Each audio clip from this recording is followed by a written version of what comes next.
of Columbia. I'm joined today by FBI Assistant Director in Charge David Sundberg, ATF Supervisory Special Agent Brad Dickey, along with Executive Assistant Chief Ashan Benedict and Assistant Chief Carlos Harrod, who oversees our Investigative Services Bureau, and Captain Kentish, who oversees our Homicide Unit. We are here today to announce an arrest in the murder of 10-year-old Ariana Davis, whose life was taken too soon. Ariana and her family were innocent victims that were caught in the middle of senseless gun violence. On Sunday, May 14, 2023, Ariana Davis was out with her family celebrating Mother's Day. She was riding in the back seat of her family's car when at approximately 9:14 p.m. her family became trapped in a barrage of gunfire in the 3700 block of Hayes Street Northeast. Ariana was struck by a stray bullet as she sat in the back seat of the vehicle. The family drove the car to a DC Fire and EMS firehouse, and Ariana was rushed to a local hospital. Despite all efforts by the hospital staff, Ariana died on Wednesday, May 17th. Our detectives immediately got to work, along with our federal partners from FBI and ATF, to gather evidence and speak with witnesses. They worked tirelessly to follow up on leads and put the pieces of this case together. We pled with the community to call in tips and provide video to help us bring closure to Ariana's family. And I'm proud to say that the community did just that. Since the shooting, members of the community have provided key information and video evidence to allow us to bring to justice this family and our community as a whole.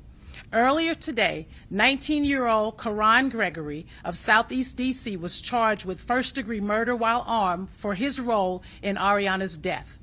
This arrest is a great example of what happens when the community gets involved by sharing tips, video evidence, and other information. That, matched with the detectives' incredible investigative work on developing and following up on leads, has allowed us to stand here today to announce this arrest. We know there are other suspects that are responsible for Ariana's death. Our detectives continue to investigate leads, but we still need the community's help to share information.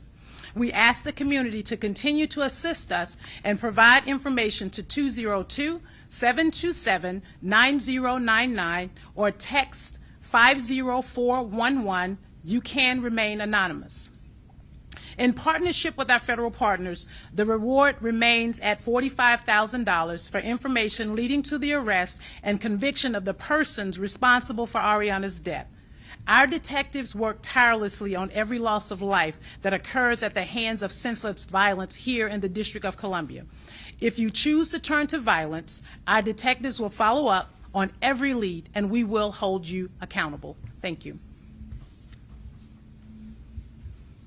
Chief, can you talk a little bit more about the circumstances? So was it just this suspect firing at another group, and that's when the gunfire struck Ariana?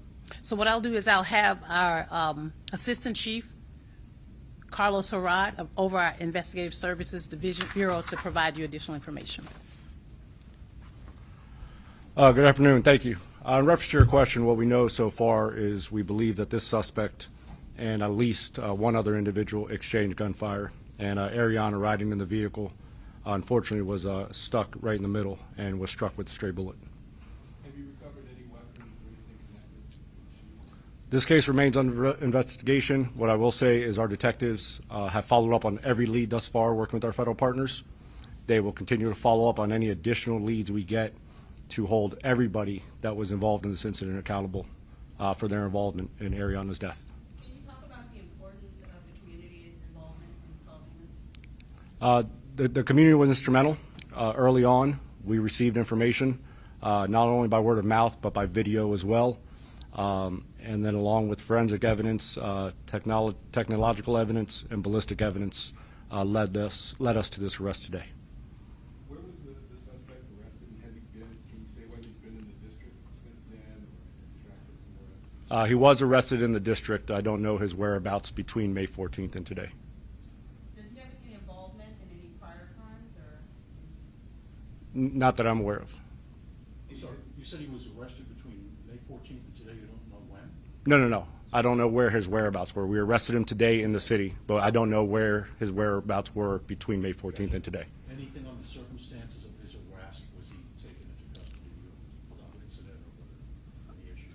He was placed under arrest on unrelated charges, and then in discussion and consultation with the U.S. Attorney's Office, we charged him with the murder of Ariana. Do you have any details on the circumstances that led to the shooting? Not that I'm going to disclose right now. Like I said, this still is under investigation. We know more than just this one individual was involved, and we want to continue to progress this investigation to hold everybody accountable for their actions. Can you say what the unrelated charges were? Firearms offenses. How do you spell the suspect's name? K. I think this is the one that sounded like 50 some odd gunshots. I think you said at least one other person. Any more you can tell us about that, what kind of gun we're looking at, or just any other context that the video of that many gunshots, I think, was really shocking to a lot of people. Correct. It was shocking. It was shocking to us. It was shocking to the community. It should be shocking for you all when we see that amount of gunfire on Mother's Day in a community where these individuals decide to recklessly shoot gunshots and unintentionally strike a 10-year-old girl riding in a vehicle with their family. It is shocking. Can you say whether he's affiliated with any crew or anything like that? No, I'm not going to disclose that right now. Can I ask a bit of a more global question? We hear more and more of community participation in when you're seeking suspects. Just anecdotally, there seems to be more of that. Is that in fact going on? Are you getting more community support, not just with this arrest, but with others? Is that a result of the uptick in violence? And there is anything you can do to encourage more of that? I'll turn it back to the chief to answer that last question. Well, thank you for that question. And what I will say is this, is that, from the moment I was nominated for this position, we have been pleading with the community for a lot of support when it comes to sharing of information, and the community has stepped up considerably. We will continue to ask for the community's support. I also believe that the community is sick and tired of these things occurring within their neighborhoods, and so they're reaching out to us. They're providing us with the information that we are requesting. It has been certainly helpful in a lot of our case closures here recently, and we will continue to depend upon their support in order to solve some of our cases. I will say again, this has to stop. I've said it over and over and over again that this type of senseless violence must stop, and we greatly appreciate the community's support in helping us with some of these case closures. Thank you. Chief, any communication with Ariana's family about this arrest, and if so, anything that they might have said to you and your team? We did, obviously, we shared with the family about the arrest today, but I have not personally spoken with them. I wanted to give you the opportunity to speak to me, and then at a later time today I will be speaking with the family. Thank you. Can we do an off-topic question on the manhunt? Anything you can tell us about the latest, and why aren't we seeing the same kind of searches that we saw in Pennsylvania, where there were hundreds of officers out looking for this? Yeah, so regarding Christopher Haynes, we do get information daily that we're following up on. The manhunt, as you described it, is very active. What we can't control is what the media portrays. But I can assure you our Capital Area Regional Fugitive Task Force, along, again, with our federal partners from the U.S. Marshal Service, we are receiving information every day and following up on that information. What I do want to stress, though, is that he's not out there surviving on his own. And anybody that we identify that's assisted him in aiding and abetting us, fleeing from the area, or harboring him, any charges that we could put on them, we will, because we know he's not doing it on his own. Thank you.